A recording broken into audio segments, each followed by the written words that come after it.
The wagon wheels creaked against the dried earth as Eleanor sat rigid on the hard wooden bench, her hands folded so tightly in her lap that her knuckles had gone white. The evening sun cast long shadows across the Kansas prairie, painting everything in shades of rust and gold. But she saw none of it. Her eyes remained fixed on the worn fabric of her traveling dress, the same one she'd worn 3 years ago as a bride, now faded and mended in places that spoke of a life that had crumbled beneath her feet.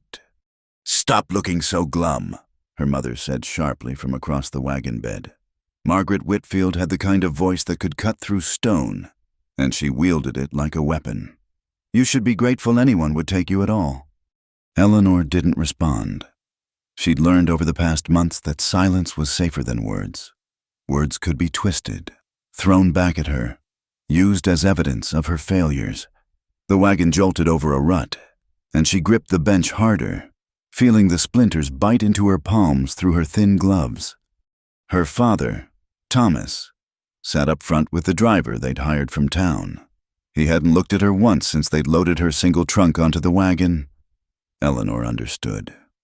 She was an embarrassment now, a problem to be solved, a debt to be settled, the daughter who couldn't do the one thing women were supposed to do.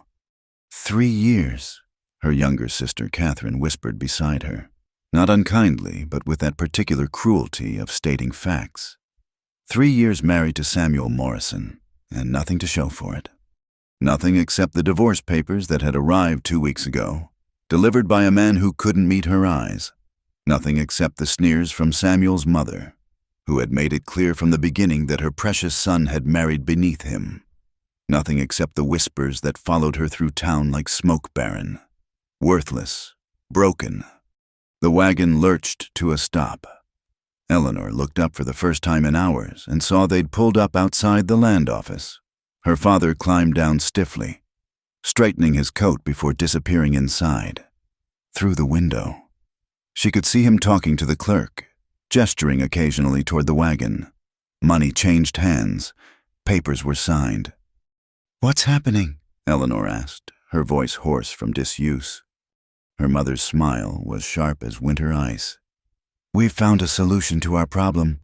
Mr. Samuel Holt needs a wife.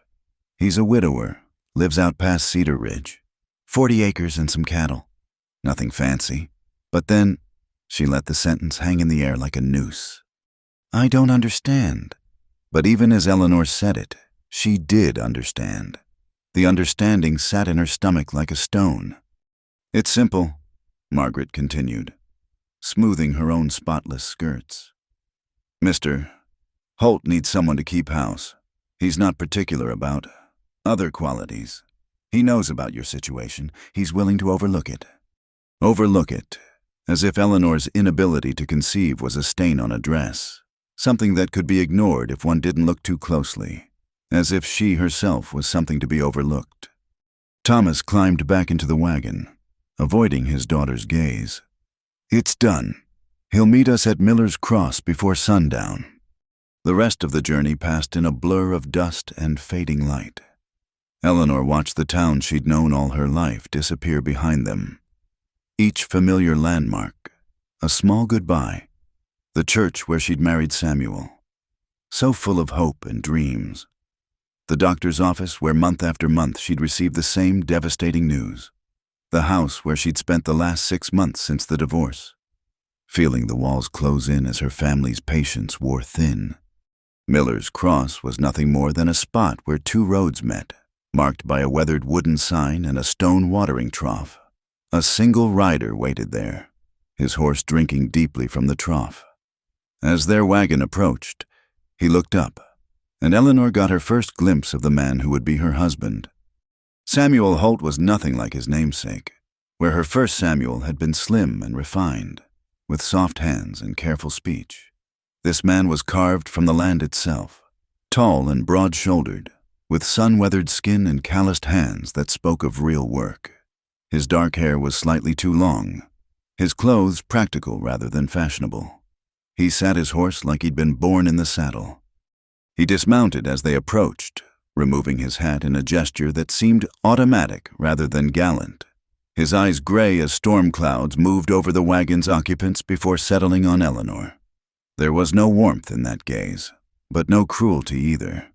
Just assessment, like he was looking at livestock or land to purchase. Mr. Holt," Thomas said, climbing down to shake hands. "This is Eleanor." Samuel nodded once, "Ma'am." That was all. No pretty words. No false promises. No pretense that this was anything other than what it was, a transaction. Eleanor appreciated the honesty of it, even as it stung. "Her trunk?" Samuel asked, already moving toward the back of the wagon. "Just the one," Thomas confirmed, and Eleanor heard the relief in his voice. One trunk, one problem solved, one daughter disposed of. Samuel hefted the trunk easily, securing it to his pack horse with practiced movements. "We'll need to ride through the night to reach the ranch. Best we start now." "Ride?" Eleanor's mother sounded scandalized. "Surely you brought a wagon." "No wagon," Samuel said simply. "Just the horses. She can ride with me or follow on foot. Her choice." The casual cruelty of it took Eleanor's breath away. Not from him she could see he meant no harm. Was simply stating facts, but from the situation itself, from the way her family had arranged this, like selling off damaged goods to the first buyer who wouldn't examine them too closely. "I can ride," Eleanor said, her first words directly to this stranger who would be her husband. "I'm not afraid."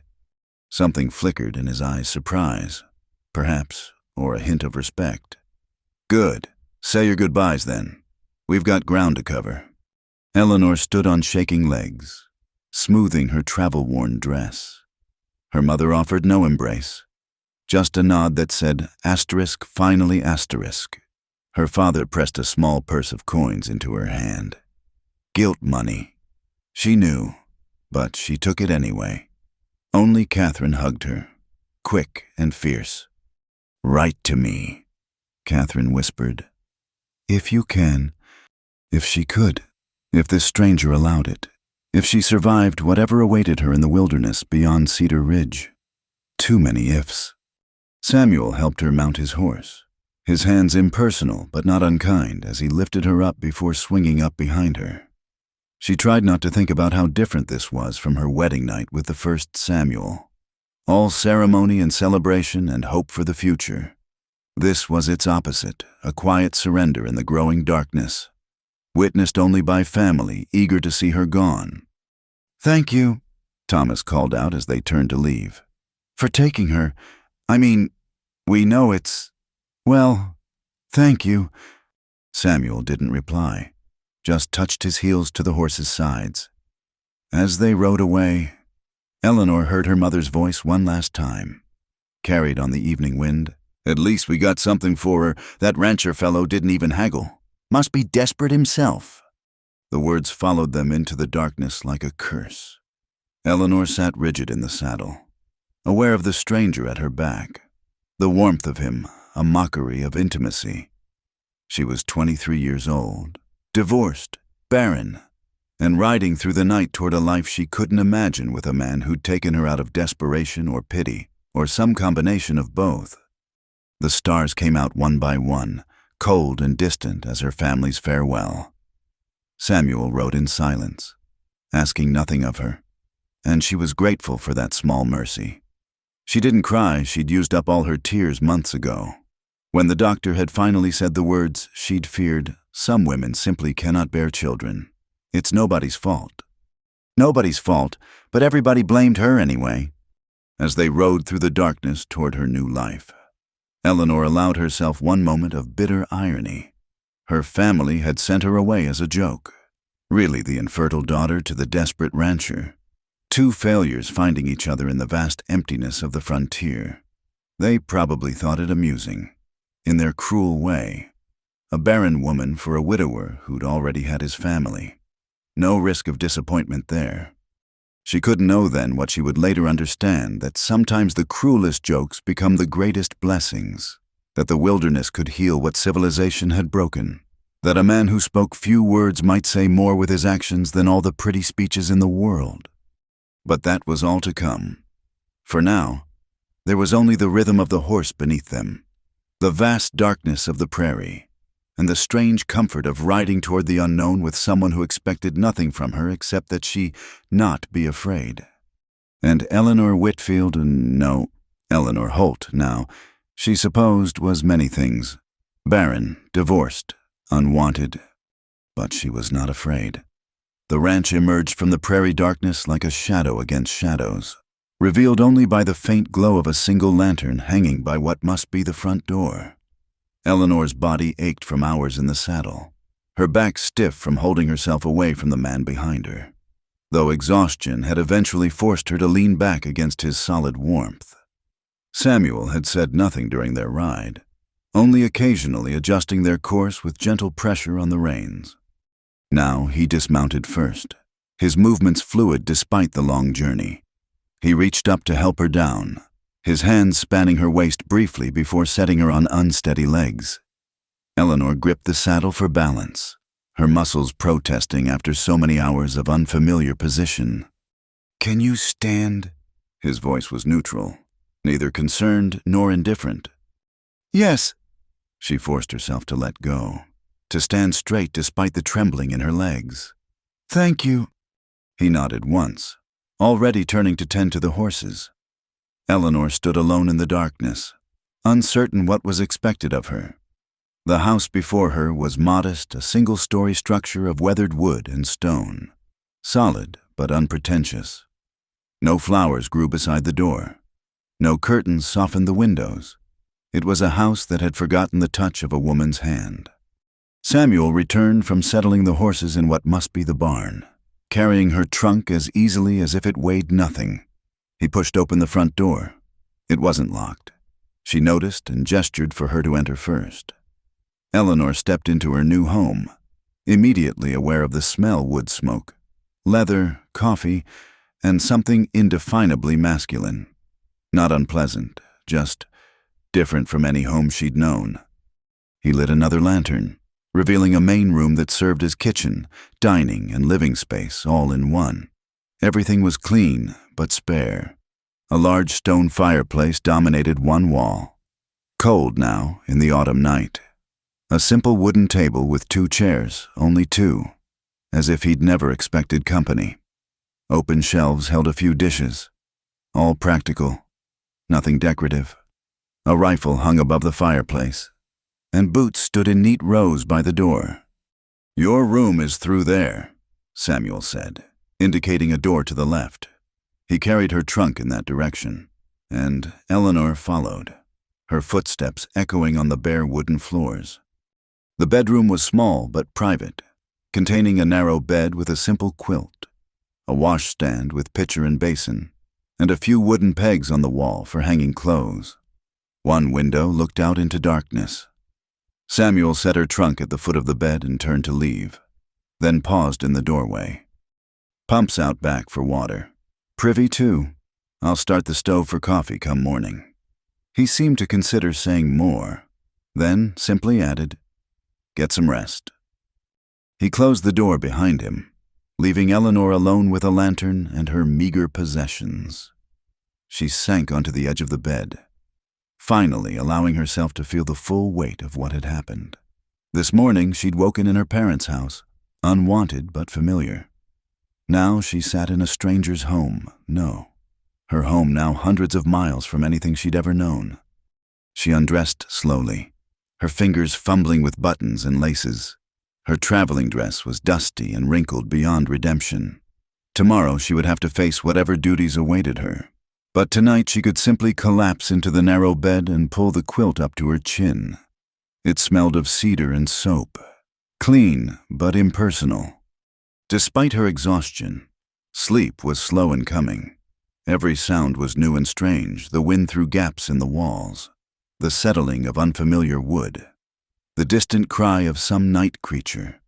She thought of her sister Catherine, probably preparing for bed in her own comfortable room, perhaps already forgetting the sister who'd been sent away.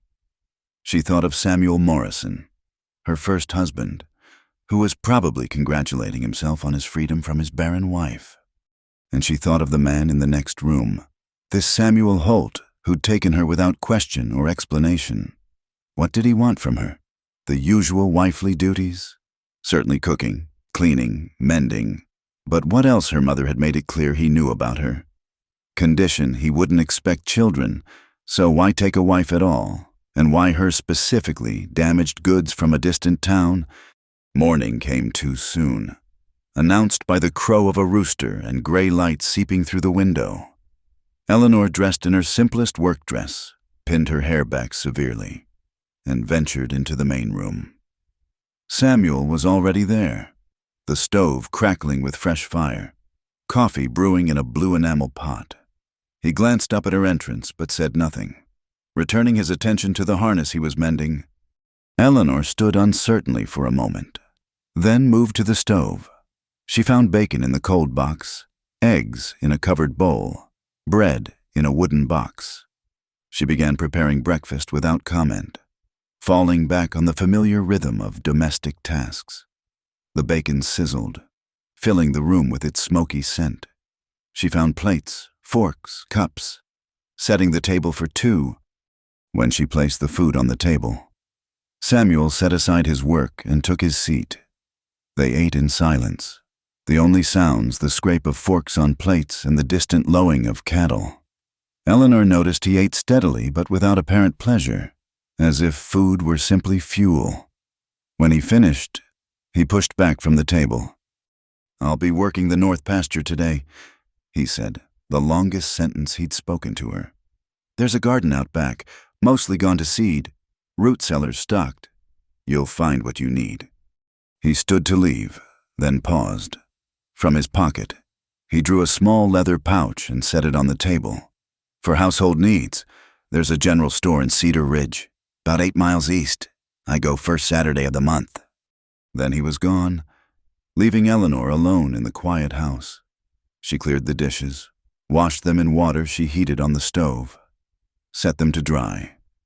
Such ordinary tasks. Yet they felt strange in this new setting. When the kitchen was clean, she explored the rest of the house. Samuel's bedroom was even more spare than hers, just a bed and a dresser. A pair of work boots by the door. No photographs, no mementos, nothing personal at all. The day stretched before her, empty and daunting.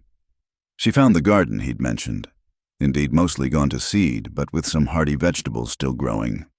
She spent the morning pulling weeds, salvaging what she could. The work was harder than she was used to, leaving her hands dirty and her back aching. But there was something satisfying about it too. No one watched her, judged her, found her wanting. The plants didn't care that she was barren. She explored the root cellar, taking inventory of the stores: potatoes, turnips, carrots, onions, preserved goods in glass jars, tomatoes, green beans, some kind of relish, smoked meat hanging from the rafters. Everything practical, nothing fancy. She could work with this. By afternoon, she'd swept the floors, beaten the dust from the rag rugs, and started a pot of stew from the root vegetables and some of the smoked meat. The house began to smell more welcoming, though it still felt hollow somehow. She found Samuel's mending basket. Yes, even this solitary rancher had mending and settled by the window to work on a torn shirt. He returned as the sun was setting, bringing the smell of horse and sweat and honest work. He stopped in the doorway, seeming surprised by the changes: the swept floors, the simmering stew, the woman sitting in the fading light with his shirt in her lap. For a moment, something almost soft crossed his features, then vanished behind his usual stoic expression. "Supper's ready when you are," Eleanor said, not looking up from her stitching. He washed at the pump outside. She could hear the splash of water, then returned to take his place at the table. Eleanor served the stew, thick with vegetables and flavored with herbs she'd found dried in the pantry. This time when he ate, she thought she saw approval in the way he emptied his bowl and accepted a second serving. "It's good," he said simply, and Eleanor felt an unexpected warmth at the simple praise. After supper, he didn't immediately retreat to his room. Instead, he sat by the fire he'd built against the evening chill, working on the harness again. Eleanor cleaned up from dinner, then retrieved her sewing. They sat in companionable silence, the only sounds the pop of the fire and the whisper of thread through fabric. "My wife," he said suddenly, making Eleanor jump. "Sarah. She died 2 winters back. Fever took her." Eleanor's needles stilled. She waited, sensing there was more. "This was her chair," he continued, not looking up from his work. "She used to sit there evenings, just like that, mending or knitting or reading when we had books." "I'm sorry," Eleanor said softly, understanding now the strange moment when he'd found her there. He shrugged, a gesture that tried to be casual but wasn't. Life moves on. That was all he said about Sarah. But Eleanor understood it had cost him something to say even that much. She was sitting in a dead woman's chair, sleeping in what might have been a dead woman's room, cooking in a dead woman's kitchen. The thought should have been morbid, but instead, she felt a kind of kinship with this unknown Sarah. They were both women who'd found themselves on this isolated ranch with this taciturn man, one by choice, one by circumstance, but here nonetheless. When she finally rose to retire, Samuel looked up. "You don't have to," he began, then stopped. "That is, there's no expectation. About marital duties. You have your room, I have mine. That's enough." Heat flooded Eleanor's cheeks, but she kept her voice steady. "I understand." And she did understand. He needed a housekeeper, someone to cook and clean and mend. She needed a home, a place where her barrenness wasn't a daily shame. It was a business arrangement. Nothing more. The relief she felt surprised her. She hadn't realized how much she dreaded the possibility of intimate demands from this stranger. That night, she lay in her narrow bed listening to the night sounds that were already becoming less strange. Somewhere in the darkness, Samuel Holt lay in his own bed, probably thinking of his dead wife. 2 damaged people in separate rooms, held together by necessity and a few words spoken at Miller's Cross. It wasn't a love story. It wasn't even a marriage in any real sense. It was just an arrangement between 2 people who'd found themselves at the mercy of circumstances beyond their control. But it was, Eleanor realized as sleep finally claimed her, enough. For now, it was enough. The first month passed in a blur of endless work. Eleanor's hands, once soft from a life of relative comfort, became rough and calloused. She learned to split kindling when the wood box ran low, her aim improving with each swing of the small axe. The blisters came first, painful and inevitable, breaking open and bleeding onto the wooden handle. She wrapped them in strips torn from an old petticoat and kept working. The washing was the worst. Samuel's work clothes bore the evidence of hard labor mud ground deep into the fabric, sweat stains that resisted her strongest efforts, tears from barbed wire and thorns.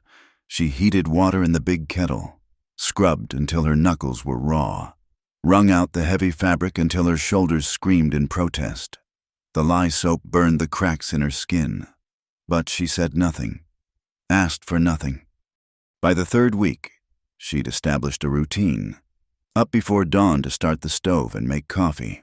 Breakfast ready when Samuel came in from his early morning check on the animals. Washing on Mondays, mending on Tuesdays, baking on Wednesdays when the stove was already hot.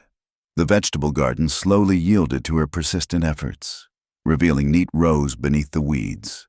She saved what seeds she could for next year's planting, though she wondered if she'd still be here to see them grow. Samuel remained a mystery wrapped in silence. He left the house each morning after breakfast, returning only for the noon meal and then again at dusk. Their conversations consisted mainly of practical matters: the need for more flour, a broken gate latch, the approaching winter. He never asked about her past, never spoke again of his dead wife. Sometimes Eleanor caught him watching her with an unreadable expression, but he always looked away when their eyes met.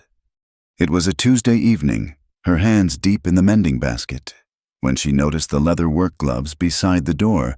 They hadn't been there that morning.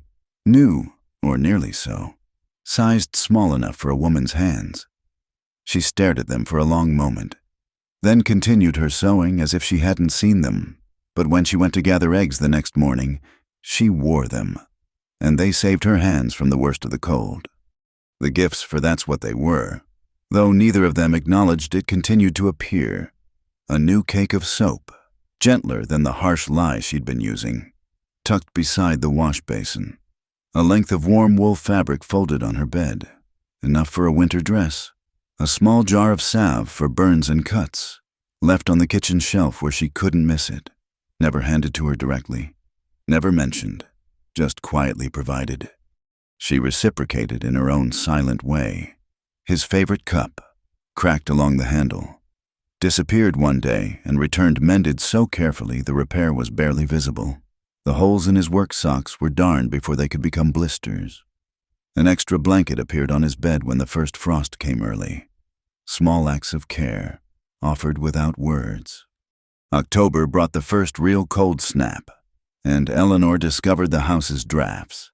Wind whistled through gaps in the walls, around windows that didn't quite fit their frames. She stuffed rags into the worst of them, but her room remained frigid at night. She woke one morning to find ice in her wash basin and her breath visible in the air. Still, she rose and dressed, breaking the ice to wash her face, starting the stove with numb fingers. That evening, Samuel actually spoke at dinner. "Winter comes hard here," he said, not quite looking at her. "That room, it's the coldest in the house. Sarah used to—" He stopped, jaw tightening. "I'm fine," Eleanor said quickly, not wanting to be compared to the dead woman, not wanting to be found lacking. He nodded, but that night she heard him moving around after they'd both retired.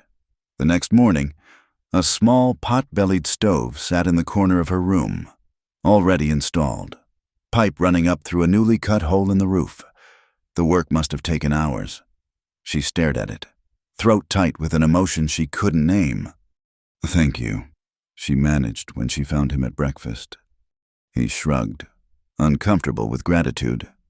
"Can't have you freezing." November arrived with the first snow, light flurries that dusted the ground and melted by noon. Eleanor had never worked so hard to keep warm. The wood box seemed to empty as fast as she could fill it. Ice formed inside the windows. Her hands cracked and bled despite the salve, despite the gloves. She wrapped herself in shawls and kept moving, movement being the only ward against the cold. It was during a particularly bitter week that Samuel came in at midday to find her struggling with the water pump. The handle wouldn't budge. Frozen solid. She'd been working at it for 20 minutes, pouring hot water over the mechanism, chipping at the ice with growing frustration. Her hands were bright red with cold, tears of frustration freezing on her cheeks. "Here," he said, moving her aside gently. It was the first time he'd touched her since helping her from the horse that first night. His hands were warm, even through his gloves as he positioned her fingers on the handle. "Feel for the catch here when it freezes. You have to—" He guided her through the motion, patient and careful, until the pump gave way and water flowed. "The trick is to work it every few hours in weather like this," he explained, still standing close enough that she could feel his warmth. "Keep it from freezing solid." Eleanor nodded, acutely aware of his presence, the solid strength of him. Then he stepped back, the moment broken, and returned to his work without another word. But that evening, she found a detailed list on the kitchen table, written in his careful hand all the winter preparations she might not know, all the tricks for surviving the cold months ahead. The worst day came in late November. She'd been doing the washing. Heavy sheets and blankets that needed to dry before the next storm. The wet fabric froze to her hands as she hung it on the line, tearing skin when she pulled away. Inside, she struggled with the heavy iron pot, full of boiling water. Her frozen hands couldn't maintain their grip. The pot tilted, spilling scalding water across her left hand and forearm. The pain was immediate and blinding. She bit through her lip to keep from screaming, stumbling to the pump, thrusting her burned flesh under the cold water. The contrast made her gasp. But she held it there, watching the angry red spread across her skin. Blisters were already forming. She was sitting at the table, trying to wrap her arm one-handed with strips of clean cloth, when Samuel came in for the noon meal.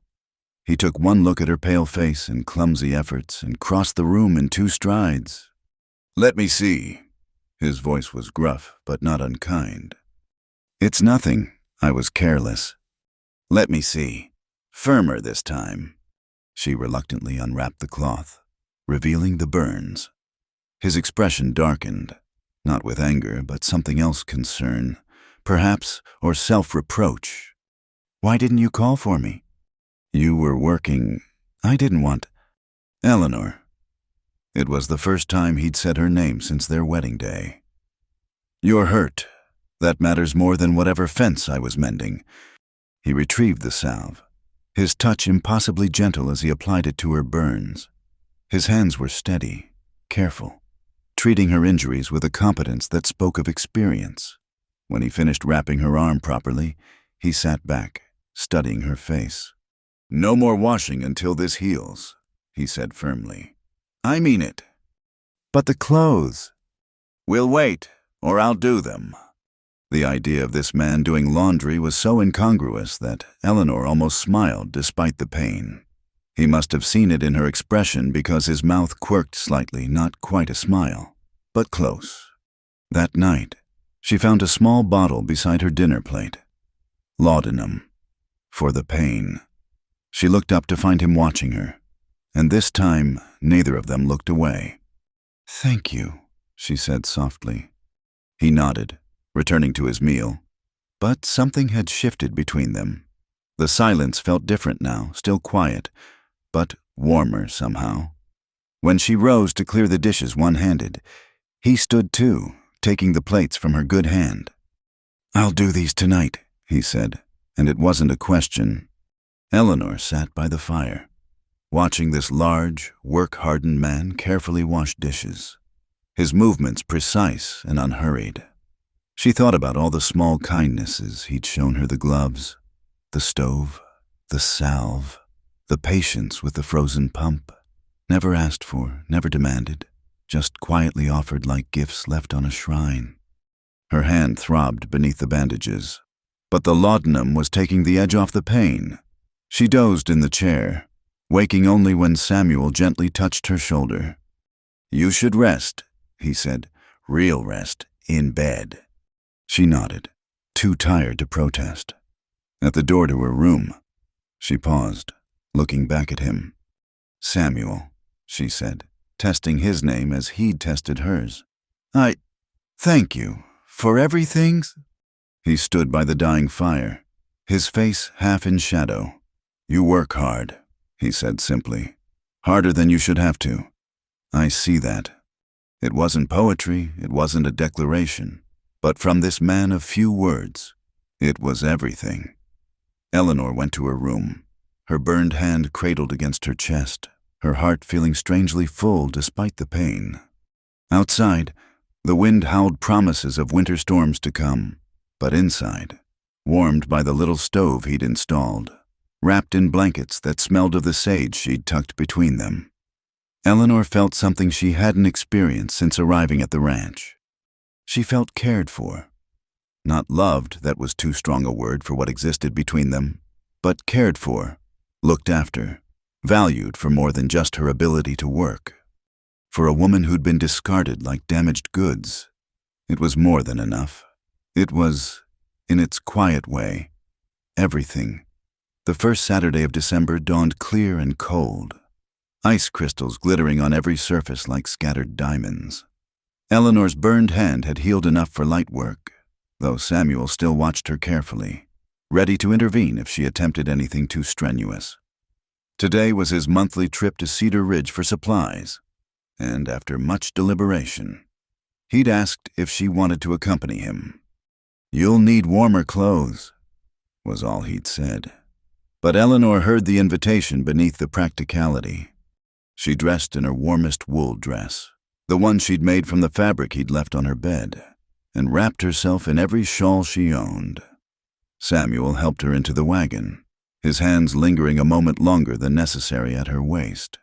The drive to town took 2 hours over frozen ruts, but Eleanor didn't mind. It was her first glimpse of the world beyond the ranch since arriving 3 months ago. Cedar Ridge was larger than she'd expected, a proper main street with a general store, a church, a blacksmith, and even a small hotel. People moved between the buildings, bundled against the cold, their breath forming clouds in the frigid air. Samuel pulled the wagon up in front of Morrison's general store, setting the brake with practiced ease. "I'll see to the supplies," he said. "You might want to look at the cloth goods and winter boots. Those you're wearing won't last." He pressed money into her hand before she could protest, then disappeared into the store. Eleanor stood on the wooden sidewalk, suddenly aware of her appearance. Her dress, though clean and well-mended, marked her as what she was, a rancher's wife. Practical rather than fashionable. She lifted her chin and entered the store. The warmth hit her immediately, along with the mingled scents of coffee, leather, and pickle brine. The store was crowded with Saturday shoppers, women examining fabric while their husbands discussed grain prices near the stove. Eleanor moved toward the boots, keeping her head down, hoping to avoid conversation. She wasn't quick enough. "Well now, you must be the new Mrs. Holt." Eleanor turned to find 2 women watching her with expressions of barely concealed curiosity. The speaker was tall and angular, with the kind of face that seemed designed for disapproval. Her companion was rounder, softer, but her eyes were equally sharp. "Yes," Eleanor said simply, seeing no point in denial. "I'm Mrs. Clayton," the tall woman said. "This is Mrs. Davies. We're on the church welcoming committee. We've been wondering when Samuel would bring you to town." "Pleased to meet you," Eleanor managed, though pleasure was the last thing she felt. "We heard Samuel married again," Mrs. Davies said, her voice dripping with false sympathy. "So sudden, after poor Sarah's passing. She was such a devoted wife. Such a tragedy she couldn't give him children before she died." Eleanor felt the barb land precisely where it was intended. These women knew. Somehow, they knew about her condition, her failure. She could see it in their eyes, the way they catalogued her appearance, looking for flaws, for confirmation of whatever gossip had reached them. "Still," Mrs. Clayton added with a thin smile, "I suppose a man needs someone to keep house. And Samuel's not the type to be particular about, well, some men just need the help, don't they?" "Excuse me," Eleanor said, her voice steady despite the trembling in her hands. "I need to finish my shopping." She turned away, but not before hearing Mrs. Davies whisper, "Pride goes before a fall. She'll learn her place soon enough." Eleanor selected boots with shaking fingers, not really seeing them. The women's words echoed in her mind, asterisk, not particular asterisk.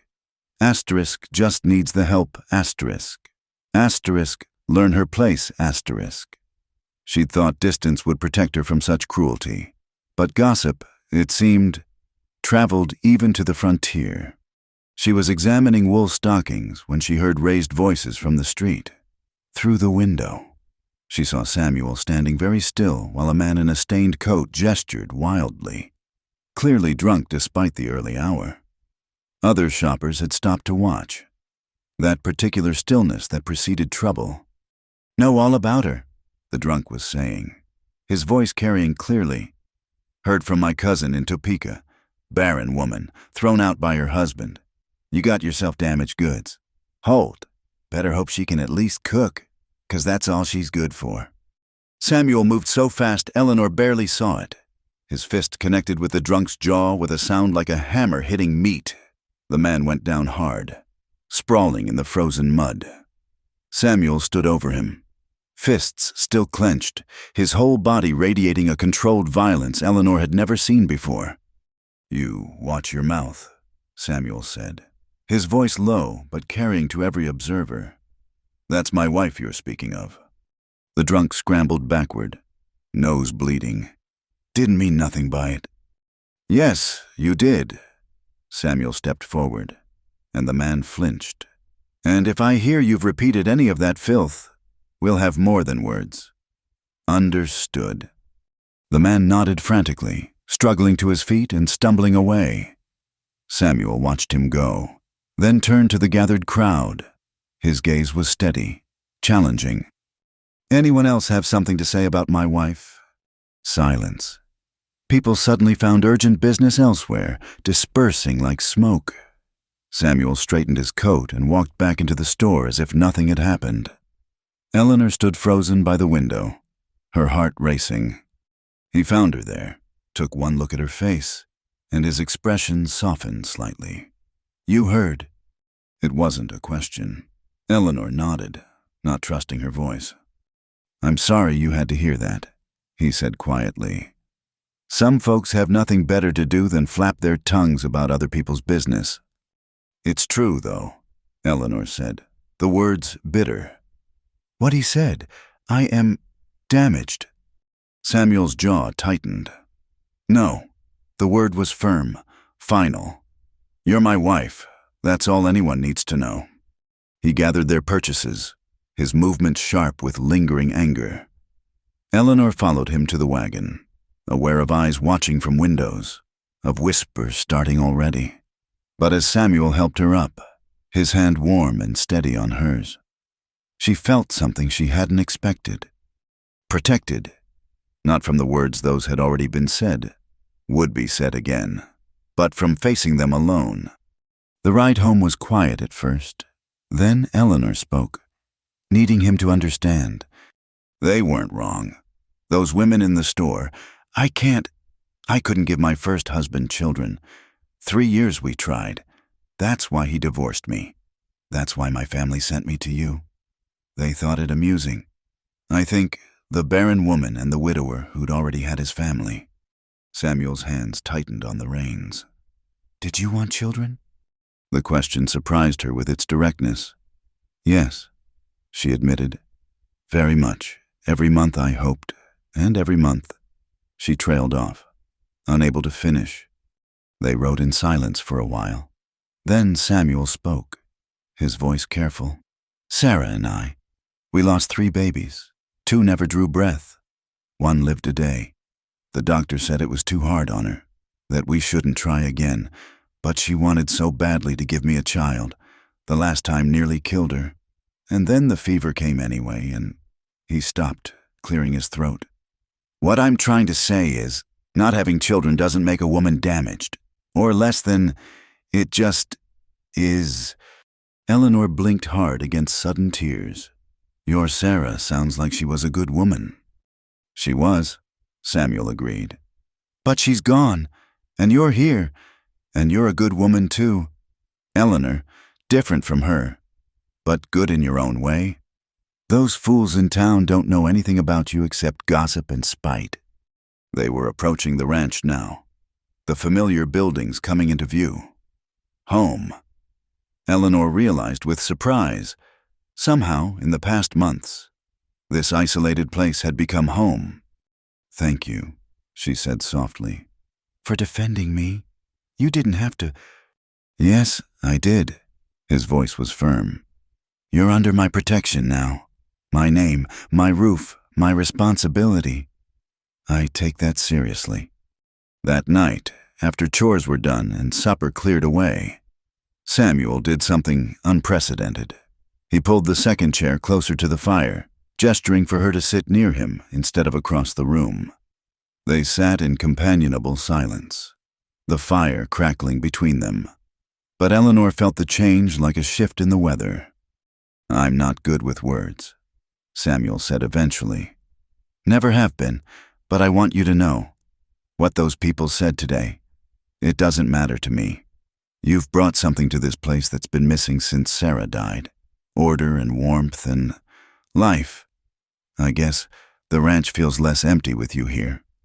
Eleanor looked at him, this taciturn man who'd defended her with his fists and now stumbled over words trying to comfort her. "It feels less empty to me too," she admitted. He nodded, satisfied, and they returned to their evening tasks, him working on harness repairs. her knitting a scarf from wool she'd bought in town. But the space between them felt smaller now, the silence warmer. When she retired for the night, Eleanor paused at her door.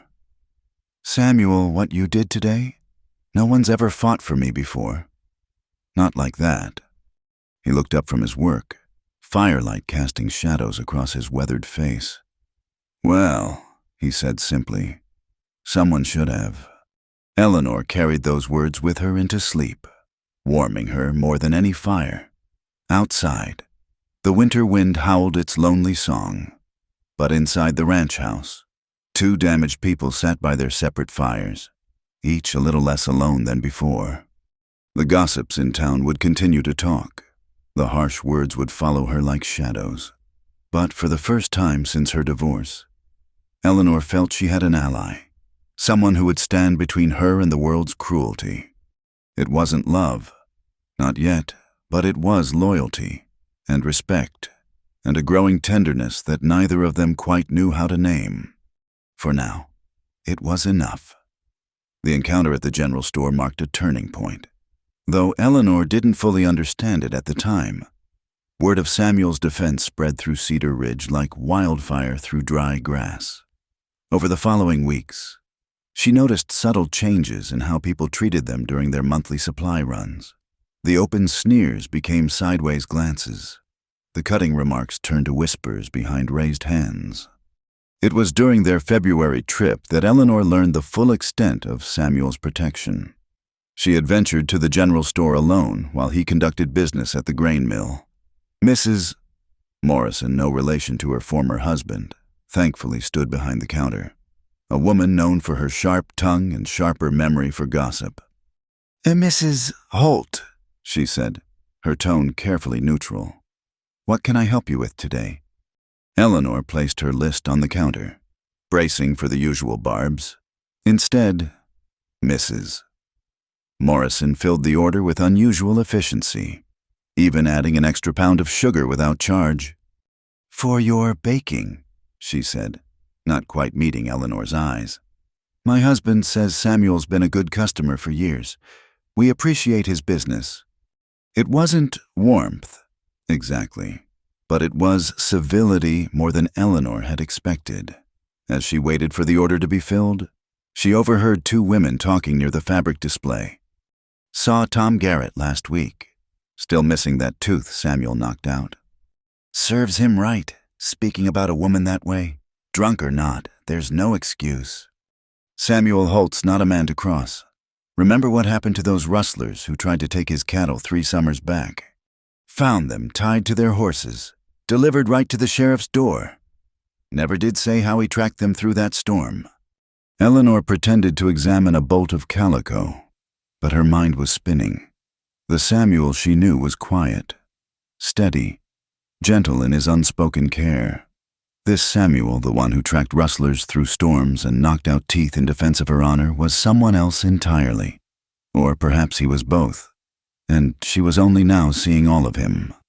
Walking back to meet him at the wagon, Eleanor noticed how people stepped aside to let her pass, not with the exaggerated avoidance they'd shown before, as if she were contagious, but with something approaching respect, or at least wariness. Samuel was already loading grain sacks when she arrived. He glanced at her packages, noting the extra sugar with a raised eyebrow, but no comment. As they prepared to leave, Eleanor saw Tom Garrett across the street. The man saw them too, his hand going unconsciously to his jaw before he turned and hurried in the opposite direction. "You didn't just knock out his tooth," Eleanor said quietly as they drove out of town.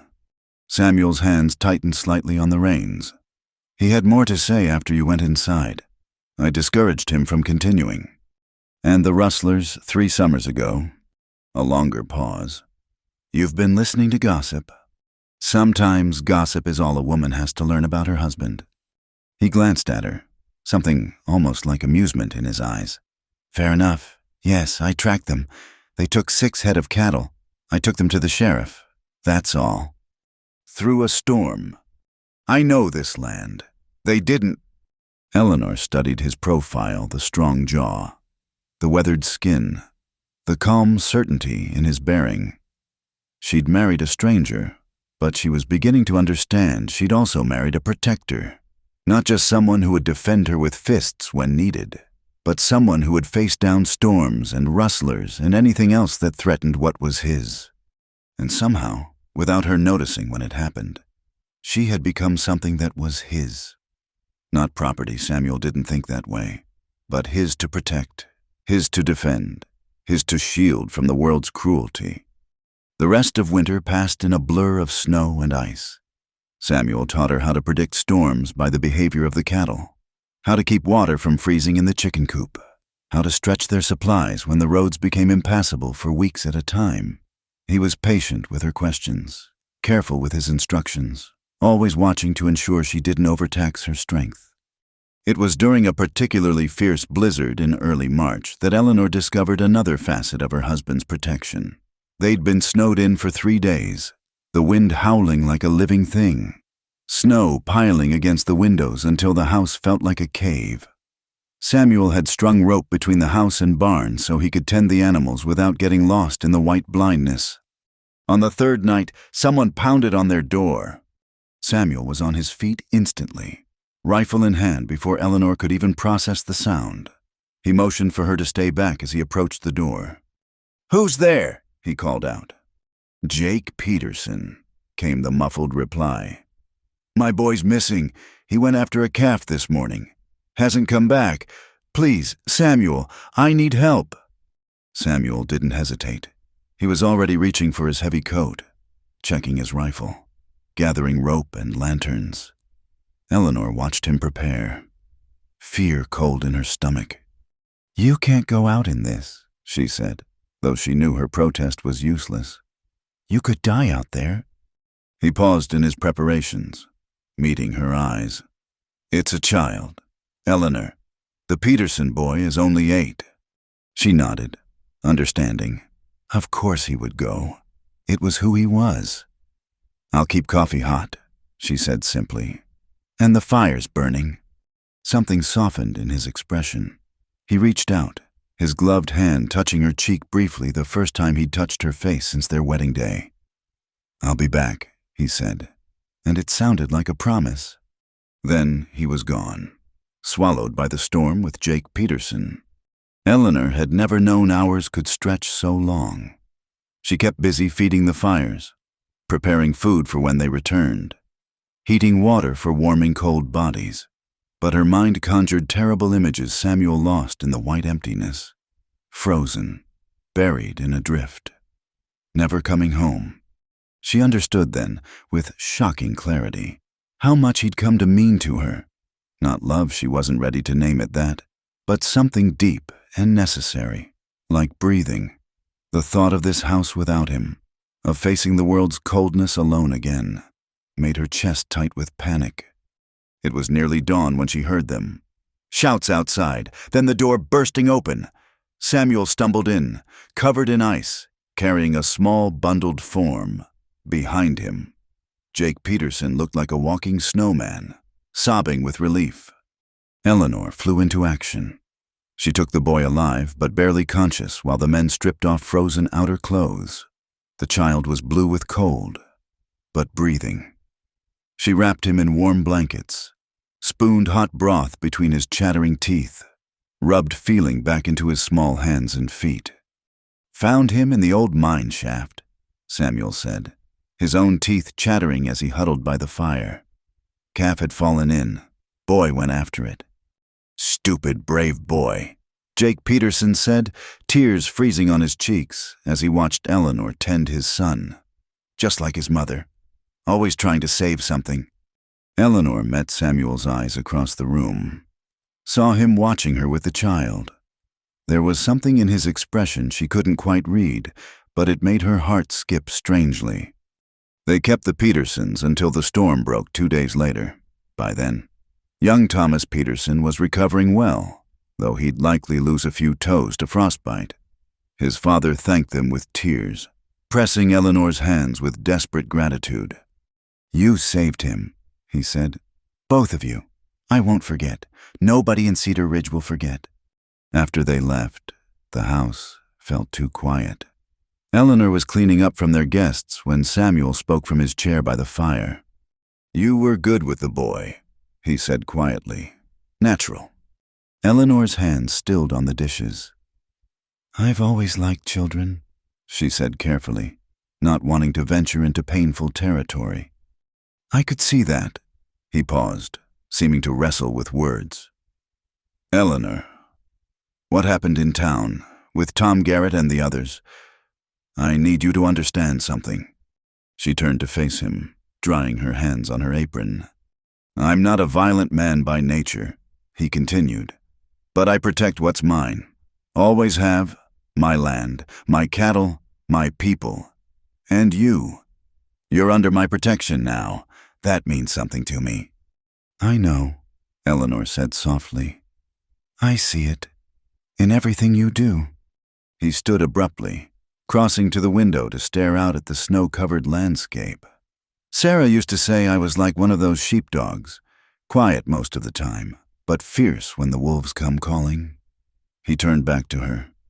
"I couldn't protect her from the fever, couldn't protect our babies, but I can protect you from cruel words and crueler people. It's what I can offer." Eleanor felt tears prick her eyes. This man, so careful with words, was trying to tell her something important, something about caring and duty, and perhaps something more. "It's more than enough," she whispered. "More than anyone's ever offered me." He nodded, satisfied, and returned to his chair. But that night, for the first time, he lingered after dinner instead of retreating to his room. They sat by the fire while the wind howled outside, not touching, not speaking, but together in a way that felt new and precious. Eleanor understood then that protection could be its own form of love, not the poetic declarations of her youth, not the passionate promises that had proven so empty, but this steady, unwavering shield against the world's hardness. This was something she could trust, something she could, perhaps, learn to love in return. Spring arrived late that year, creeping across the prairie like a cautious visitor unsure of its welcome. The snow melted in patches, revealing the brown earth beneath, and Eleanor felt something stirring in her chest, not quite hope, but something adjacent to it. She had survived her first winter as Samuel's wife, and though their marriage remained unconsummated and largely silent, a comfortable rhythm had developed between them. It was a Tuesday afternoon in early April when everything changed. Eleanor had ventured into Cedar Ridge alone. Samuel was helping a neighbor with calving, and they needed supplies that couldn't wait. She'd grown more confident in her trips to town, the worst of the gossips having learned to keep their thoughts to themselves after Samuel's display of protection. She was selecting seeds for the kitchen garden when she heard a child's cry, sharp with fear. Through the store window, she saw a small boy, perhaps 5 years old, chasing after a kite that had broken free from his grasp. The kite danced mockingly just out of reach, leading him directly into the path of a heavily loaded freight wagon. Eleanor didn't think. She dropped her basket and ran, her skirts tangling around her legs as she sprinted into the street. The wagon driver was looking the other way, calling to someone on the sidewalk. The horse's hooves struck sparks from the stones, massive and unstoppable. She reached the boy just as he stumbled, scooping him up and diving sideways. They hit the ground hard, Eleanor taking the brunt of the impact to protect the child. The wagon thundered past, so close she felt the wind of its passage, heard the driver's belated shout of alarm. For a moment, she lay stunned. The boy clutched against her chest.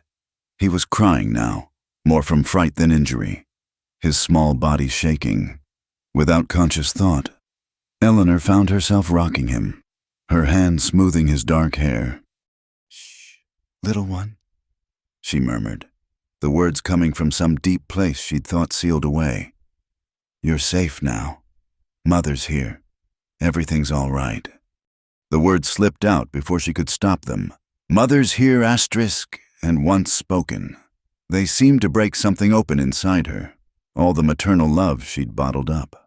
All the nurturing instinct she'd been denied the chance to express came flooding out. She held the strange child as if he were her own, whispering comfort, checking his small limbs for injury. "Tommy!" A woman's voice, high with panic. "Oh God, Tommy!" The boy's actual mother appeared, falling to her knees beside them. She was young, probably younger than Eleanor, with the worn look of someone who'd known hardship. Her dress was patched but clean, her hands work-roughened as she reached for her son. "He's all right," Eleanor assured her, reluctantly releasing the boy. "Just frightened." "You saved him." The woman, Mrs. Carpenter. Eleanor recognized her now from church, was crying. "I turned away for just a moment, and he... Oh God, if you hadn't been there." A crowd had gathered. Drawn by the commotion, Eleanor helped Mrs. Carpenter to her feet, steadying her as she clutched her son. The boy had stopped crying, now staring at Eleanor with wide, curious eyes. "Lady saved me, Mama," he announced solemnly. "Pretty lady caught me." Eleanor's throat tightened. She knelt down to the boy's level, straightening his mussed collar with gentle fingers. "You must be more careful, young man. Streets are dangerous places for little boys chasing kites." He nodded seriously, then threw his small arms around her neck in a spontaneous hug. Eleanor froze, overwhelmed by the feeling of those tiny arms, the sweet child smell of him, the trust in his embrace. When he pulled back, she had to blink hard against threatening tears. "Thank you," Mrs. Carpenter said, shifting her son to her hip. We don't have much, but if there's anything..." "No," Eleanor said quickly. "No payment, just keep him safe." She watched them go, the boy waving over his mother's shoulder, and felt the empty ache in her arms where he'd been. Around her, the townspeople were dispersing, but she caught the looks they gave her, surprised, reassessing. The barren woman who'd thrown herself in front of a wagon to save a child who wasn't even hers. Eleanor retrieved her dropped basket and finished her shopping in a daze. The ride home seemed longer than usual, her mind replaying those moments over and over. The weight of the child in her arms, the words that had come so naturally, "Mother's here," asterisk, the fierce protective instinct that had sent her running without thought for her own safety. She was unpacking supplies when Samuel returned home, earlier than expected. He took one look at her torn dress, the bruises already forming on her arms, and his expression darkened. "What happened?" Eleanor told him, simply and without dramatics. His face went through several expressions as she spoke: alarm, anger, something that might have been pride, and finally, a thoughtful stillness. "You could have been killed," he said when she finished. "I didn't think about that. I just saw him heading for the wagon and..." She shrugged, unable to explain the instinct that had driven her. Samuel was quiet for a long moment, studying her with those storm-gray eyes. Then he crossed to the shelf above the fireplace and took down something she'd never noticed before, a small wooden box, worn smooth with handling. "I made this," he said quietly, opening the box to reveal a carved wooden doll, no bigger than his palm. The work was crude but careful, clearly made with love. "For our daughter, the one who lived today. Sarah named her Rose." Eleanor's breath caught. In all their months together, he'd never shared such personal details about his lost children. "Sarah held her the whole time," he continued, his voice rough. "Wouldn't let go, even after... She kept saying, 'Mother's here, little Rose, Mother's here.' Same words you used today." Tears slipped down Eleanor's cheeks unchecked. "Samuel, I watched you with the Peterson boy during the storm, saw how natural you were, how careful, and today..." He set the box aside, turning to face her fully. "You have a mother's heart, Eleanor. Not being able to bear children doesn't change that. Maybe makes it stronger. All that love with nowhere to go." She was crying in earnest now, years of buried grief breaking free. Samuel stood awkwardly for a moment, then did something unexpected. He opened his arms. Eleanor stepped into them without hesitation, letting him hold her while she wept for all the children she'd never have, all the lullabies she'd never sing, all the small arms that would never circle her neck except in borrowed moments like today. He held her carefully, as if she might break, his hand awkward but gentle on her hair. When her tears finally slowed, he didn't immediately let go. "That carpenter boy," he said quietly. "His father died last winter, mining accident. The widow's been struggling, takes in washing, but it's not enough." Eleanor pulled back enough to see his face. "What are you thinking?" "Spring's the busy season. I could use help with the calving, the planting. Young boy could learn useful things, and his mother could earn proper wages helping you with the house and garden. You'd hire them, both of them." "If you'd want that. Boy seems taken with you already. And you," he paused, choosing words carefully. "You lit up holding him. First time I've seen you look truly happy since you arrived." Eleanor stared at her husband, this taciturn man who noticed everything and said so little. He was offering her not just help with chores, but a chance to mother a child, even if temporarily, to fill, even partially, the aching void in her heart. "Yes," she whispered. "Yes, I'd want that." He nodded, satisfied. "I'll speak to Mrs. Carpenter tomorrow." That evening, Samuel surprised her again. After dinner, instead of the wooden doll box, he brought out something else, a thick knitted blanket, soft with age. "This was mine," he said, spreading it across her lap. "My mother made it. Been saving it for, well, thought maybe you'd like to have it. For the carpenter boy. When he visits, children get cold easy." Eleanor ran her fingers over the soft wool, understanding the gift for what it was, not just a blanket, but an acknowledgement of her maternal nature, a recognition of the mother she was even without children of her own. That night, Samuel didn't immediately retreat to his room. He helped her fashion a small bed from a wooden crate, lining it with the blanket, preparing for a child's visits. They worked together quietly, and Eleanor felt something shifting between them, some wall crumbling that had kept them merely cordial strangers sharing a house. When they finally said goodnight, Samuel paused at her door. "Eleanor, what you did today, saving that boy, Sarah would have done the same thing. Would have liked knowing another woman with that kind of courage was here." He left before she could respond, but Eleanor clutched the doorframe, overwhelmed. It was the first time he'd suggested she measured up to his late wife's memory, the first time he'd implied she belonged here for more than just convenience. That night, Eleanor fell asleep thinking not of the children she'd never bear, but of the child she'd saved, the one who might soon fill her days with laughter and purpose. Her arms still ached with emptiness, but now there was promise too, the promise of small hands to hold, a young voice to guide, a mother's love finally finding its outlet. Outside, the spring wind whispered through new grass, and somewhere in the darkness, a night bird sang of renewal and second chances. The heat of late June had settled over the ranch like a heavy blanket, making even the simplest tasks feel monumental.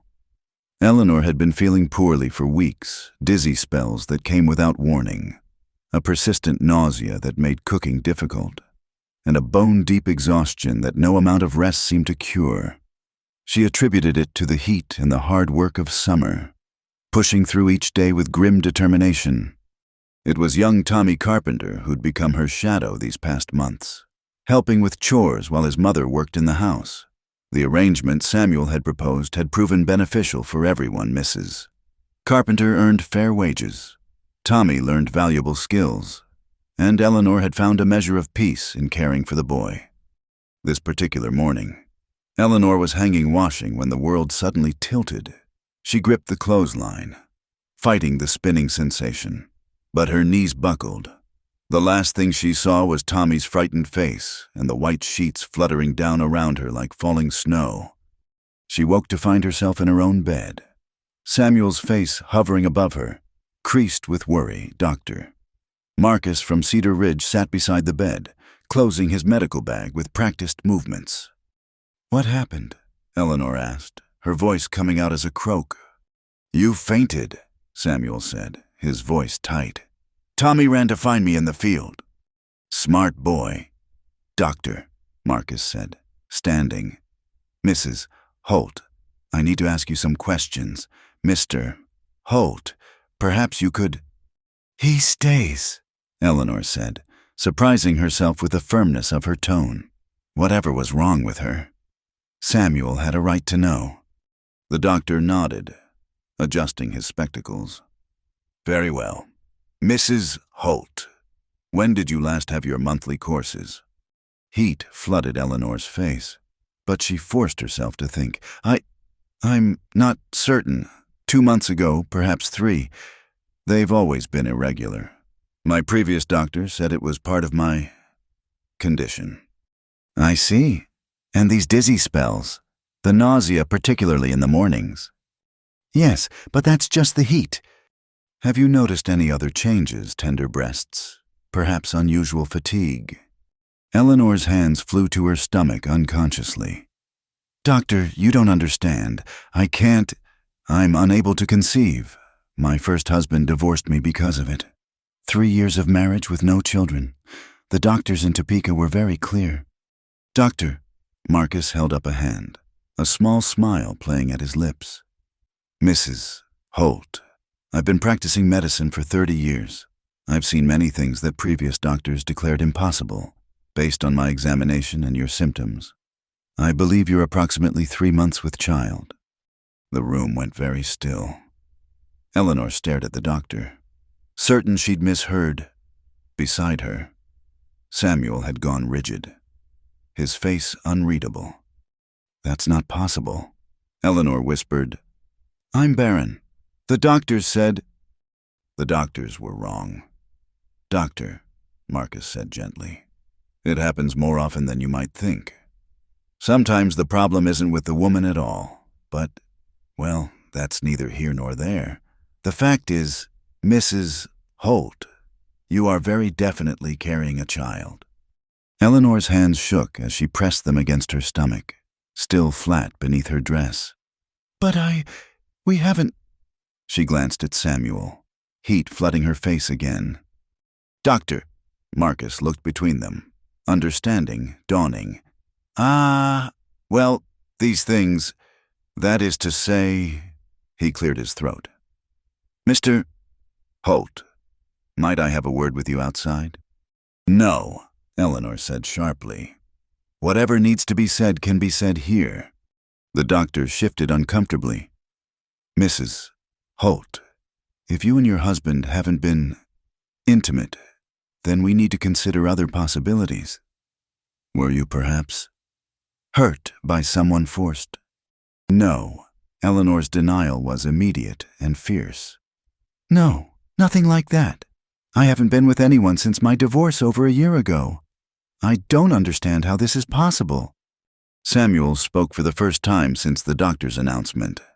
"Doc, you're certain about the pregnancy?" "Quite certain. All the signs are there. I'd estimate she's about 3 months along, perhaps a bit more." Eleanor did the calculation, her mind spinning. 3 months would put conception sometime in March. She'd been here at the ranch, isolated except for their trips to town. There was no possibility, none at all, unless— "The night I arrived," she breathed, looking at Samuel. "In October, that was 8 months ago. Could it be from before, from my first marriage?" "Doctor," Marcus frowned thoughtfully. 8 months. You'd be showing significantly by now. And you say you haven't had relations with your current husband?" "We have separate rooms," Samuel said quietly. "The marriage was an arrangement for convenience." The doctor pondered this, then shook his head. 8 months is too long. You're definitely not that far along. Mrs. Holt, I need to ask again, are you absolutely certain there's been no possibility of conception in the past 4 months? Eleanor felt tears of frustration building. I'm certain I don't understand how this could happen. I was told I was barren. Sometimes, Doctor, Marcus said carefully. When a woman is under great stress, when she believes she cannot conceive, her body, well, it refuses to cooperate. But when that stress is removed, when she finds peace and safety, he shrugged. The body has its own wisdom. But that doesn't explain. Eleanor stopped, a memory surfacing. A night in March. Fitful dreams she'd attributed to the first warm winds of spring. Dreams that had felt so real, so vivid, but surely that was impossible. I think, Samuel said suddenly, his voice strange, that we need time to absorb this news. Thank you for coming, Doc. The doctor nodded, gathering his things. Mrs. Holt needs rest. No heavy lifting, plenty of water, and eat when you can manage it. I'll return in a month to check on things. And Mrs. Holt, he patted her hand kindly. Whatever the circumstances, a child is a blessing. Try to remember that. After he left, silence stretched between them like a physical thing. Eleanor couldn't meet Samuel's eyes, her mind churning with impossibilities. She was pregnant, after years of failure, of being labeled barren, worthless, broken. She was carrying a child. But how? Eleanor, Samuel said finally, look at me. She raised her eyes reluctantly, expecting to see disgust, accusation, anger. Instead, his expression was thoughtful, almost wondering. Do you trust me? He asked. Yes, she answered without hesitation, surprising herself with the truth of it. Then, believe me when I say this, I don't care how this happened. I don't care about the circumstances or the timing or what anyone might say. You're my wife. This child will be born under my name, in my house. That makes it mine in every way that matters. Samuel, I swear to you, I haven't... I know. His voice was firm, certain. I know you, Eleanor. These months. I've watched you. You're not capable of deception. If you say you don't understand how this happened, then I believe you. But people will talk. They'll count months. They'll say, let them talk. There was steel in his voice now. Anyone who wants to question the parentage of this child will answer to me. And I think most folks around here have learned not to cross me when it comes to protecting you. Eleanor felt tears slip down her cheeks. I'm frightened. What if I lose it? What if I can't carry it to term? What if the doctors were right and I'm not meant to? Samuel moved then, sitting carefully on the edge of the bed. He took her hand in his, calloused fingers gentle around hers. Then we'll face that if it comes. But right now, today, you're carrying a child. After years of being told you couldn't, that's not something to fear, it's something to celebrate. You said... Eleanor's voice was barely a whisper. You said you'd believe me. About the pregnancy. Did you mean that? Samuel was quiet for a long moment. Then, unexpectedly, he smiled a real smile that transformed his weathered face. Eleanor, I've seen a lot of things in my life. Strange things. Things that don't make sense by normal reckoning. Sometimes. He paused, seeming to choose his words carefully. Sometimes I think there are forces in this world bigger than our understanding. Miracles, maybe, or just life finding a way when we least expect it. A miracle, Eleanor repeated, her hand moving to her stomach again. After all this time, all the disappointment. My mother used to say God's timing isn't our timing, Samuel said. Maybe you needed to find your way here first. Maybe this child was waiting for the right moment, the right place. He squeezed her hand. The right father. Eleanor's breath caught. Samuel, I know we haven't, that our marriage isn't... He cleared his throat. But if you're willing, I'd like to be a real father to this child. Not just in name, in truth. And us? Eleanor asked, her heart pounding. What about us? Samuel met her eyes steadily. That's up to you. I won't press for anything you're not ready to give. But Eleanor, these months with you, they've been good. Better than good. You've brought life back to this place. To me, if you're willing, maybe we could try being a real family. All of us." Eleanor studied his face. This man who'd taken her in when she was at her lowest, who'd protected her without asking anything in return, who now offered to claim a child that couldn't possibly be his by any logical reasoning. "Yes," she whispered. "I'd like that." Samuel lifted her hand to his lips, the gesture surprisingly gentle for such a rough man. "Then rest now. Let me worry about the rest. You just focus on keeping yourself and that little one healthy." He stood to leave, but Eleanor caught his sleeve. "Samuel, do you really believe me about not knowing how this happened?" He looked down at her, and his expression was softer than she'd ever seen it. "Eleanor, I've watched you save a stranger's child without thought for yourself. I've seen you work until your hands bleed without complaint. I've witnessed your kindness, your strength, your goodness every single day. If you tell me this child is a mystery, a miracle, then that's what I choose to believe, because I believe in you." After he left, Eleanor lay in the quiet room, her hand pressed to her stomach, trying to comprehend the impossible. She was pregnant. After years of failure and heartbreak, life grew within her. She didn't understand how, might never understand. But did it matter? What mattered was the miracle itself. Outside her window, Tommy Carpenter's voice drifted from the yard where he was helping Samuel with chores. Soon, God willing, there would be another child's voice joining his, her child, their child. For the first time since the doctor's revelation, Eleanor allowed herself to hope, to believe, to accept that sometimes blessings came in impossible packages, delivered by forces beyond human understanding. "Thank you," she whispered to whoever might be listening. "I don't know how or why, but thank you."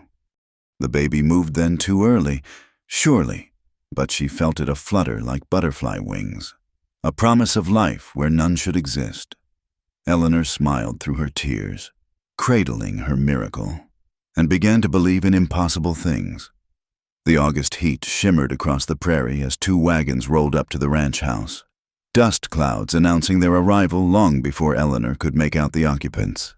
She stood on the porch, one hand shading her eyes, the other resting protectively on her visibly rounded belly. Samuel emerged from the barn, his expression darkening as he recognized the lead wagon. Margaret Whitfield sat rigid beside her husband, Eleanor's mother looking exactly as she had the day they'd sent their daughter away cold, proper and disapproving. But it was the second wagon that made Eleanor's heart sink. Samuel Morrison, her former husband, sat beside his mother, and next to them, Catherine, Eleanor breathed. Seeing her younger sister for the first time in nearly a year, the wagons pulled to a stop, and for a moment, nobody moved. Then Mrs. Morrison, Samuel's mother, stood in the wagon bed, her face twisted with righteous fury. "There she is," she declared, pointing at Eleanor as if identifying a criminal. "The lying, deceiving woman who fooled my son for 3 years. Eleanor felt Samuel Holt tense beside her. He'd come to stand at her shoulder, close enough that she could feel the controlled anger radiating from him. "State your business," Samuel said, his voice dangerously quiet. "This is private property." Thomas Whitfield climbed down from his wagon, holding up a placating hand. "Now, Mr. Holt, we've come to discuss a delicate situation.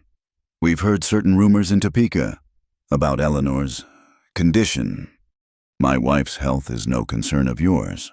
Samuel replied, "No concern, Mrs." Morrison's voice rose to a shriek. "That woman lived in my house for 3 years. 3 years of doctor visits, treatments, prayers, all because she claimed she couldn't bear children. My son divorced her for it, and now, miraculously, she's pregnant. She made fools of us all." Samuel Morrison finally spoke, his voice bitter. "Eleanor, how could you? Was it another man all along? Were you betraying our marriage vows while I blamed myself for our childlessness? Eleanor felt the accusation like a physical blow, but before she could respond, Samuel Holt stepped forward.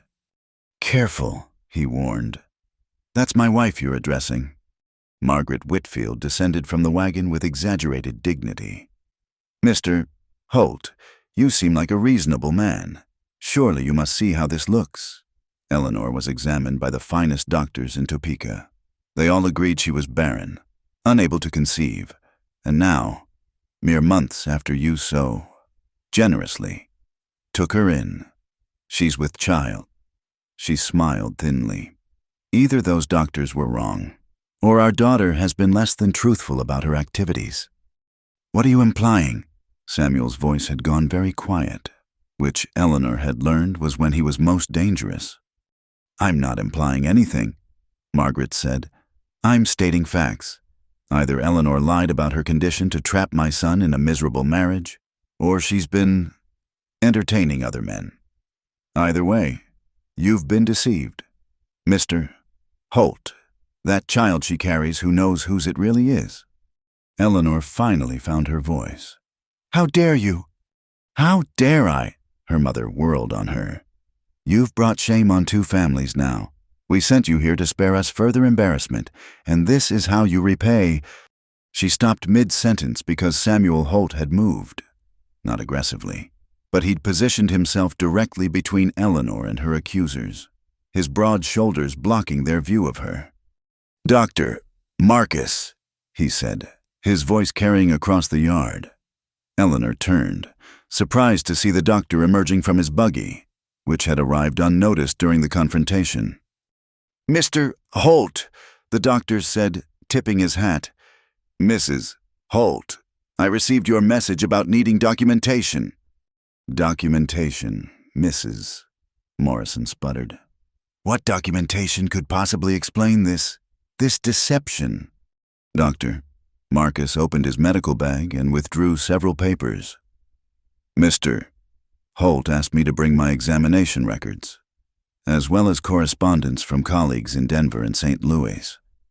He adjusted his spectacles. Addressing the group, medical science is not infallible.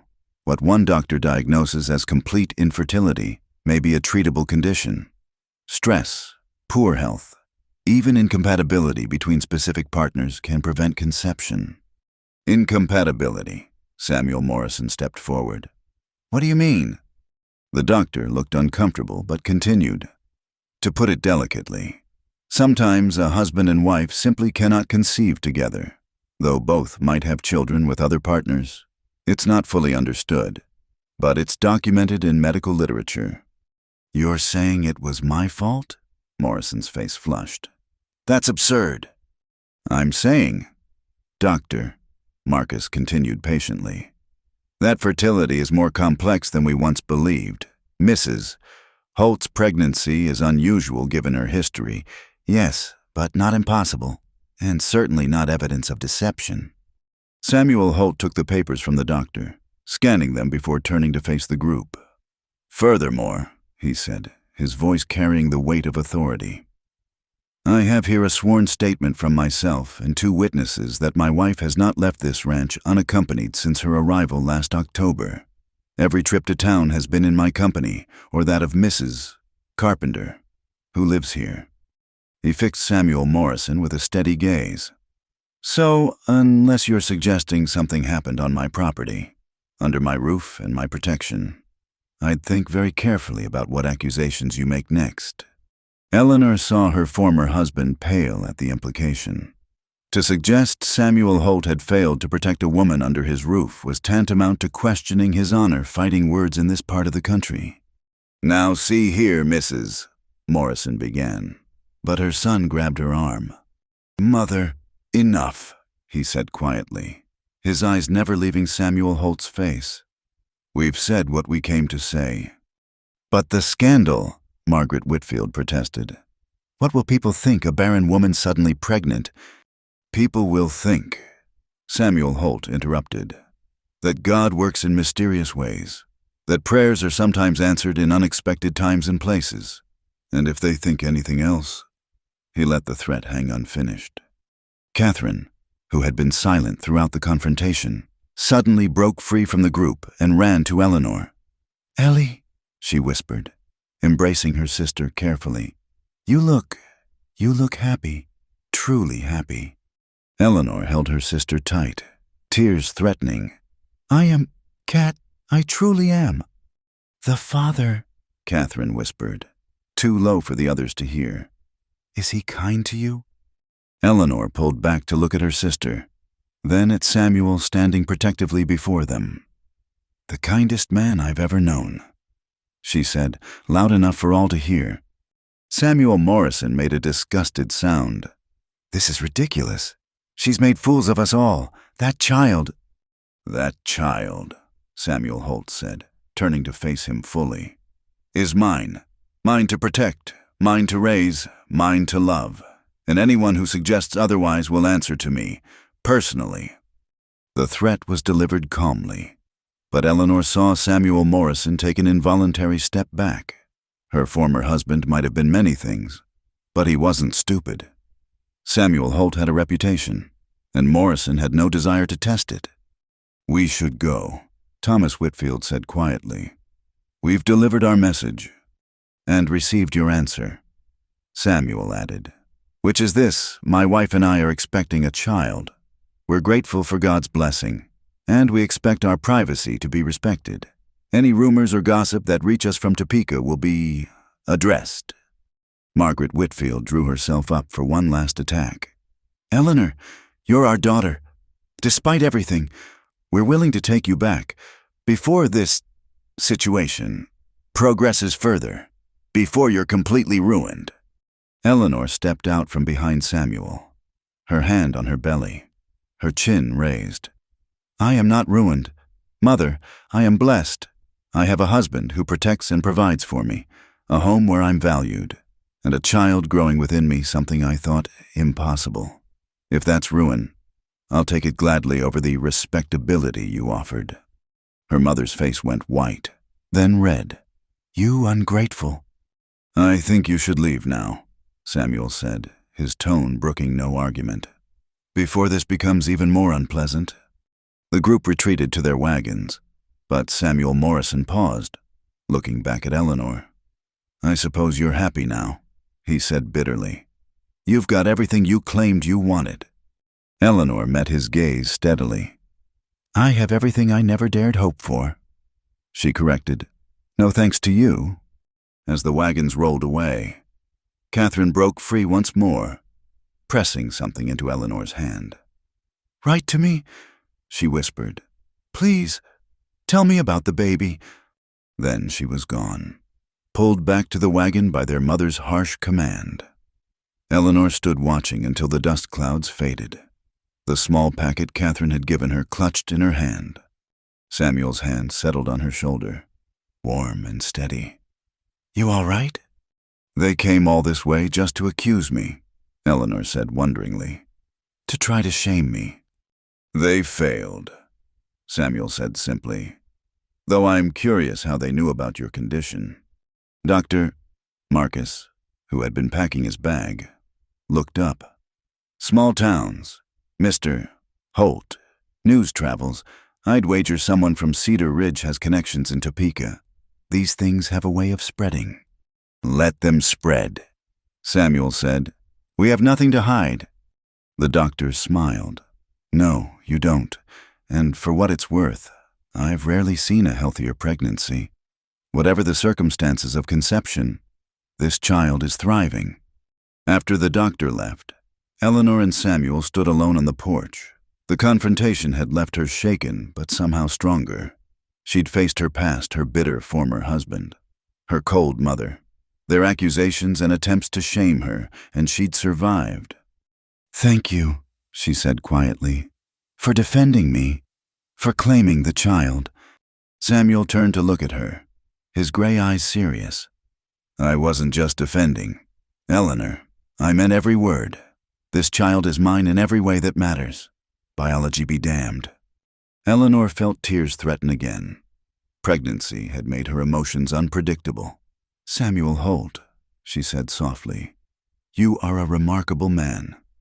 He ducked his head, uncomfortable with praise as always. "Just a man who knows treasure when he finds it," he muttered. "Come on, you need to rest after all that excitement." As he helped her inside, Eleanor opened the packet Catherine had pressed into her hand. Inside was a small silver locket, their grandmother's, and a note. "For the baby, so they know they come from love, even if our family has forgotten how to show it." Eleanor pressed the locket to her heart, feeling the baby move within her. Let Topeka gossip. Let her former family rage. She had found something here they couldn't understand: acceptance, protection, and a love that didn't demand explanations for miracles. "Samuel," she called softly, Would you like to feel the baby move?" He stopped in the doorway, turning back with an expression of wonder. "Could I?" She took his hand and placed it on her belly, just as the baby gave a particularly strong kick. Samuel's face transformed, a smile of pure joy breaking across his weathered features. "Strong little one," he murmured. "Fighter, like their mother." "Like their father," Eleanor corrected, and saw him blink hard against sudden moisture in his eyes. They stood there in the doorway, his hand on her belly, their child moving between them, a family forged not by blood or conventional marriage, but by choice and protection and the fierce decision to believe in impossible blessings. Outside, the prairie wind carried away the dust of the departed wagons, leaving only peace in its wake. The Harvest Festival in Cedar Ridge had always been the social event of the season, marking the end of summer's labor and the preparation for winter ahead. This year, Eleanor approached it with a mixture of anticipation and dread. At 7 months pregnant, she could no longer hide her condition, and this would be her first major social gathering since the news of her pregnancy had spread throughout the county. Samuel helped her down from the wagon with extra care, his hands lingering at her waist. "We don't have to stay long," he said quietly. "Just show our faces. Let folks see we've nothing to hide." Eleanor smoothed her dress, a new one Samuel had insisted on, made from soft blue fabric that accommodated her expanding middle while still maintaining a respectable appearance. "I'm not afraid," she said, though her heart beat quickly. Not anymore. The town square was alive with activity. Tables groaned under the weight of harvest bounty. Children ran between the booths playing games, and the sound of fiddle music drifted from the makeshift dance floor. As Eleanor and Samuel made their way through the crowd, conversations stuttered and stopped. Heads turned. Whispers followed in their wake. Then something unexpected happened. "Mrs. Holt," a voice called out, warm and welcoming. Eleanor turned to see Mrs. Peterson, the mother of the boy Samuel had saved during the blizzard, approaching with a broad smile. "How wonderful you look. Pregnancy suits you so well." Before Eleanor could respond, she found herself embraced carefully, mindful of her condition. Other women began to approach, some she recognized from town, others strangers to her. "My sister was told she couldn't have children for 5 years," one woman confided. "Then suddenly, 3 in a row, the Lord works in mysterious ways." "My own mother had me after 10 years of marriage," another added. "Doctors don't know everything." Eleanor felt tears prick her eyes as woman after woman shared stories of late pregnancies, surprised children, medical mysteries that ended in joy. Not everyone was so welcoming. She caught sight of Mrs. Clayton and her gossip circle standing apart, faces pinched with disapproval, but they were surprisingly outnumbered by those offering support. "Don't mind them, Mrs." Carpenter said, appearing at Eleanor's elbow with Tommy in tow. The boy immediately attached himself to Eleanor's side, chattering excitedly about the pie contest. "Bitter women with nothing better to do than judge others. The rest of us know a blessing when we see one." The warmth of acceptance was overwhelming after months of expecting rejection. Eleanor found herself seated at a table surrounded by women, all eager to share advice about pregnancy and childbirth. Samuel had been drawn away by the men to discuss grain prices and winter preparations, but she caught him glancing her way frequently, checking on her well-being. It was near sunset when the announcement came that changed everything. Mayor Daniels stood on a makeshift platform, calling for attention. The Harvest Queen would be announced traditionally a young, unmarried woman who would lead the harvest dance. But this year, the mayor had a different announcement. "Folks, we've had an interesting year in Cedar Ridge," he began. "We've seen neighbors help neighbors, witnessed courage in the face of danger, and been reminded that miracles still happen in our time." Eleanor felt a flutter of unease as his gaze found her in the crowd. This year, the town council has decided to honor not just youth and beauty, but courage and compassion. The woman who threw herself in front of a wagon to save the carpenter boy. The woman who opened her home to a widow and child in need. The woman who has shown us all that God's blessings come in His time, not ours. The crowd began to murmur, understanding dawning. "Mrs. Eleanor Holt," the mayor announced. "Would you please come forward?" Eleanor sat frozen, certain she'd misheard.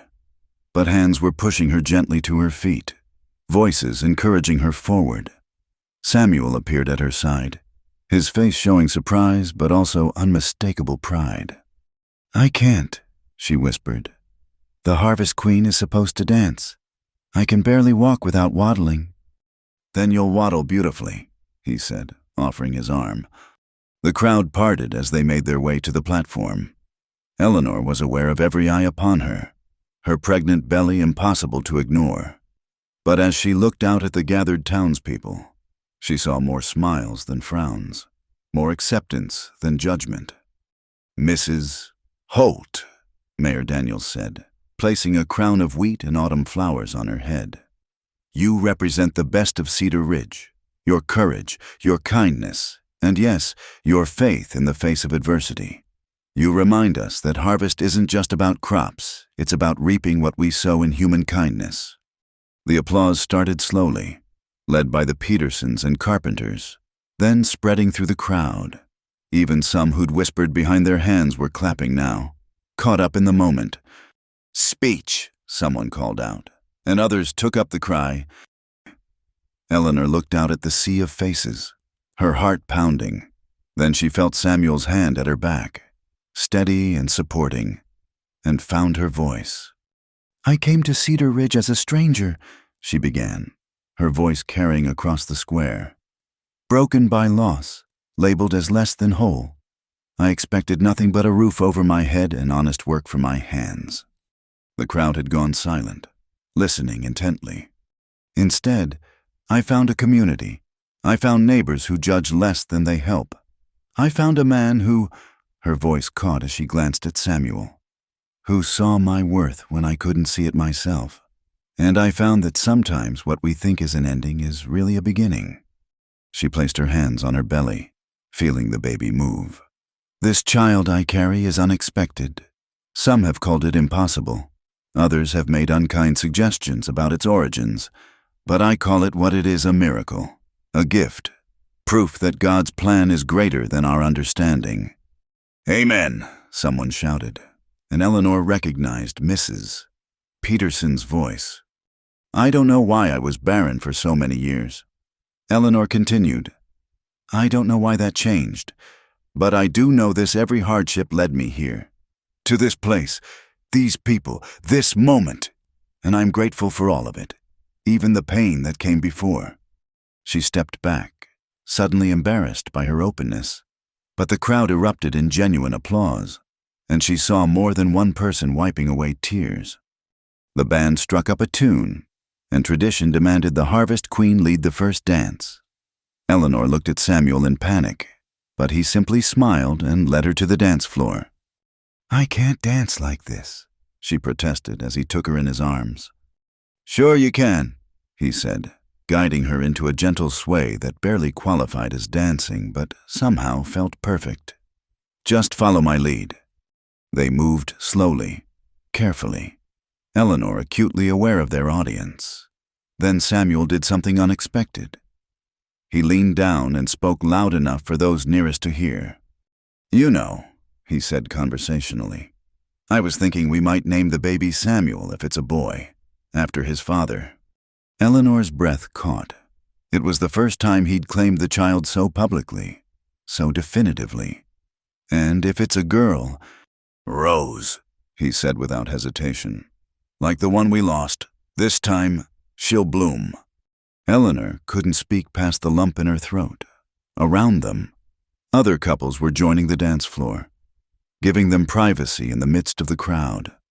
She leaned into her husband's strength, feeling the baby kick between them. "You didn't have to do that," she whispered. "Claim the baby so publicly."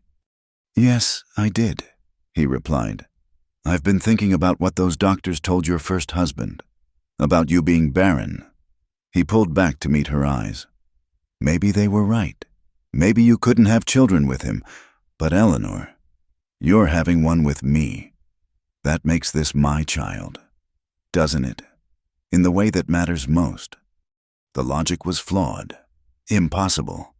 But Eleanor found herself nodding, because in all the ways that counted in choice and protection and growing love, he was right.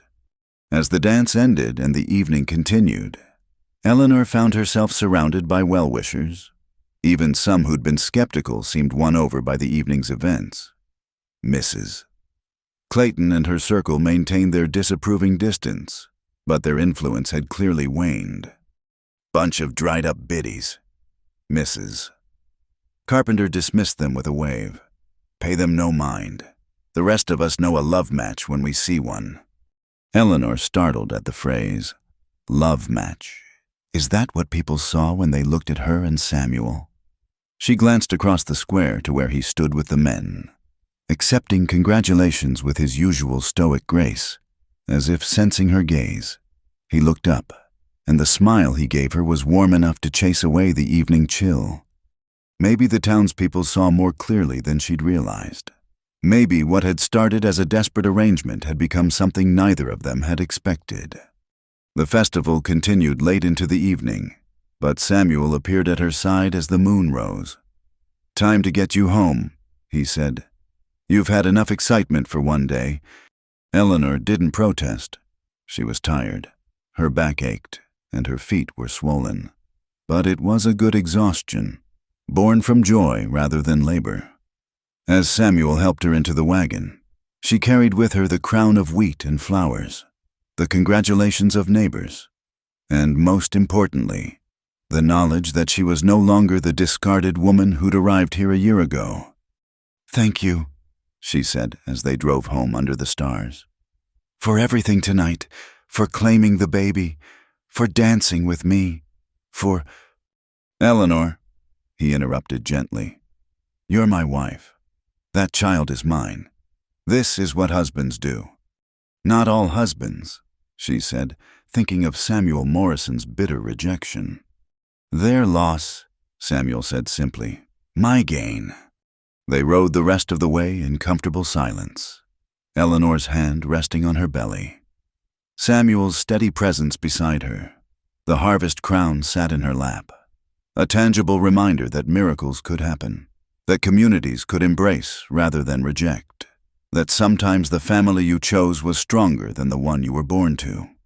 As they pulled up to the ranch house, Eleanor saw that someone probably misses. Carpenter had left a lantern burning in the window. The small gesture of welcome brought tears to her eyes. This was home now. Truly home. In a way her parents' house or her first husband's house had never been. "Happy?" Samuel asked, helping her down from the wagon. Eleanor considered the question. A year ago? She'd been divorced, labeled barren, sent away like unwanted goods. Now she stood carrying a child she'd never thought possible, wearing a harvest crown, married to a man who defended her with his fists and claimed her child with his words. "Yes," she said simply, "happier than I ever imagined possible."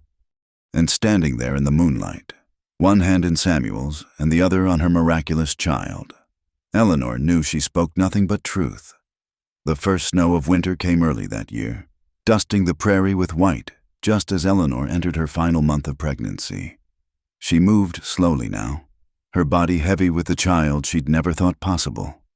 Samuel had become increasingly protective, barely letting her lift anything heavier than a soup ladle, much to her fond exasperation. It was a quiet Sunday afternoon when Eleanor felt the first pain. She was knitting by the fire, working on a tiny blanket, when the tightening across her belly made her gasp. Samuel looked up from the harness he was mending, instantly alert. "Just the baby moving," she assured him. But then another pain came, stronger than the first. By evening, there was no denying it, the baby was coming. Samuel rode hard for Dr. Marcus while Mrs. Carpenter stayed with Eleanor, her calm presence a blessing as the pains intensified. "First babies take their time, Mrs. Carpenter soothed, wiping Eleanor's forehead with a cool cloth.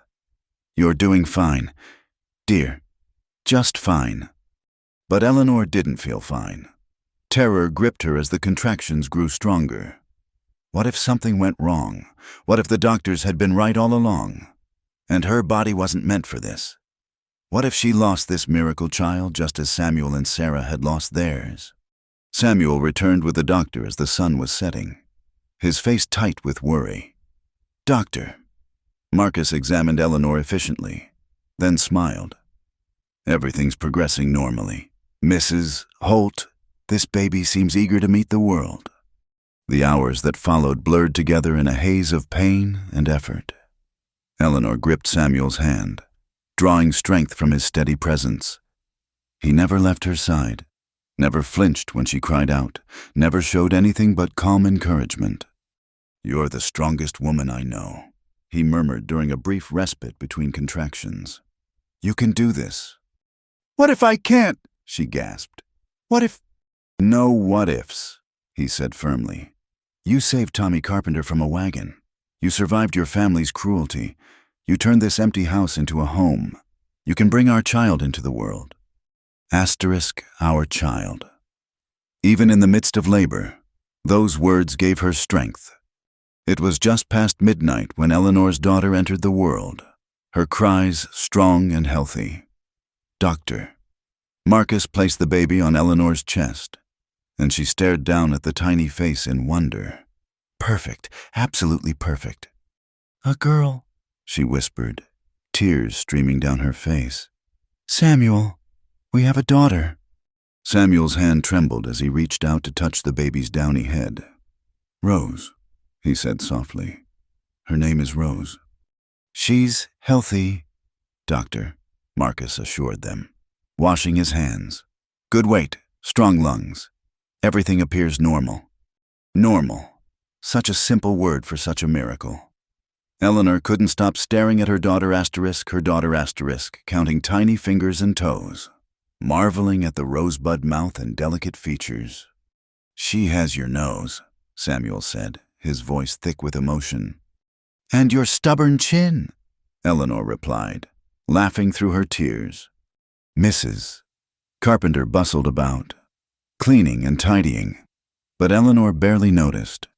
Her whole world had narrowed to this moment, this child, this man who looked at Rose as if she were the most precious thing on earth. Word of the birth spread quickly. By morning, despite the snow, neighbors began arriving with food and gifts. The Petersons brought a quilt. The mayor's wife delivered preserves and bread. Even some who'd been skeptical of Eleanor's pregnancy came to offer congratulations and peek at the baby. "She's beautiful," Mrs. Davies said, one of the women who'd been so cutting that day in the general store. "Such a blessing after everything." Eleanor chose to hear only the blessing part, too happy to hold on to old hurts. It was Tommy Carpenter who made Eleanor cry again. The boy approached shyly, a wooden toy horse clutched in his hands. "I made this," he said, offering it to Eleanor. "For the baby, so she'll have something to play with when she's bigger." "Oh, Tommy." Eleanor pulled him close with her free arm, pressing a kiss to his hair. "Thank you, sweet boy. You'll be like a big brother to her." "Really?" His face lit up. "I've never been a big brother before." "Well, now you are," Samuel said, ruffling the boy's hair. And big brothers have important jobs, like teaching her to ride and keeping her out of mischief. As the days passed and Eleanor recovered, she marveled at how natural Samuel was with Rose. He held her with confident hands, walked her around the house when she fussed, spoke to her in a low, soothing voice about the ranch and the animals and all the things he'd teach her as she grew. One evening, when Rose was a week old, Eleanor woke from a doze to find Samuel sitting by the fire, the baby cradled against his chest. He was speaking quietly, and Eleanor stayed still to listen. "Your mama is the bravest woman I know," he was telling Rose. "She came here broken and sad, but she didn't let that stop her. She made this house a home again. She saved a little boy's life. She stood up to people who tried to shame her, and she brought you into the world when everyone said it was impossible." He shifted the baby gently, his large hand supporting her tiny head. "You're going to grow up strong like her, kind like her, and I'm going to make sure you never doubt that you're wanted, never question that you're loved. You might have come to us in a mysterious way, little Rose, but you're ours now, mine and your mama's, and that's all that matters." Eleanor felt tears slip down her cheeks. She must have made a sound because Samuel looked up, catching her watching. "How long have you been awake?" he asked, not seeming embarrassed. "Long enough," she said softly, sitting up carefully. "Samuel, thank you for accepting her, for accepting us." He stood and brought Rose to her, settling the baby in her arms before sitting on the bed beside them. "Eleanor, I need to tell you something. That night you arrived, when your family left you here, I was angry, not at you, but at them, at the world. I'd lost Sarah, lost our babies. I thought I'd never feel anything again but work and duty and getting through each day." Eleanor reached out with her free hand, touching his weathered cheek. He caught her hand and held it. "But then you started changing things," he continued. "Small things at first. The way the house smelled like baking bread, the sound of you humming while you worked, the garden coming back to life. And I realized I was changing too, coming back to life, just like that garden." "Samuel," Eleanor whispered, but he wasn't finished. "When you saved the carpenter boy, when I saw you holding him, I knew then I was in trouble, because I could see the mother you were meant to be, and when you told me you were pregnant, when I should have been suspicious or angry, all I felt was joy, like God was giving us both a second chance." He looked down at Rose, sleeping peacefully between them. "She might not have my blood, Eleanor, but she has my heart, just like her mother does." Eleanor's breath caught. "What are you saying?" Samuel met her eyes, his usual stoicism replaced by vulnerable honesty. "I'm saying I love you, not because I have to, not because we're married, but because somewhere between that first silent dinner and this moment, you became essential to me, you and Rose both." "Oh, Samuel." Eleanor was crying again, happy tears this time. "I love you too. I think I have for months, but I was afraid to hope." He leaned in carefully, mindful of the baby, and kissed her.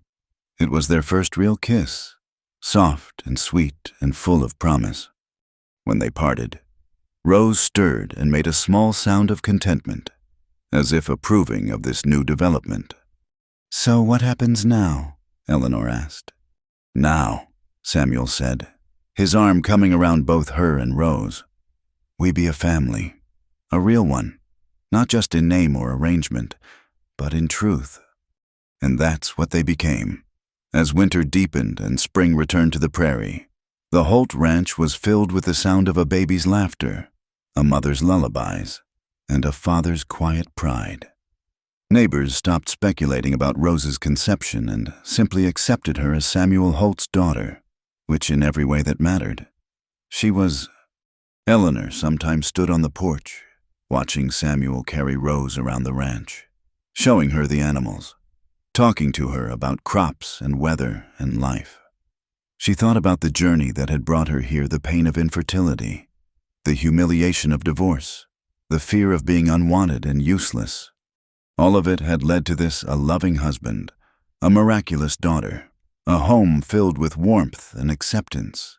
The family that had sent her away as a joke had unknowingly given her the greatest gift.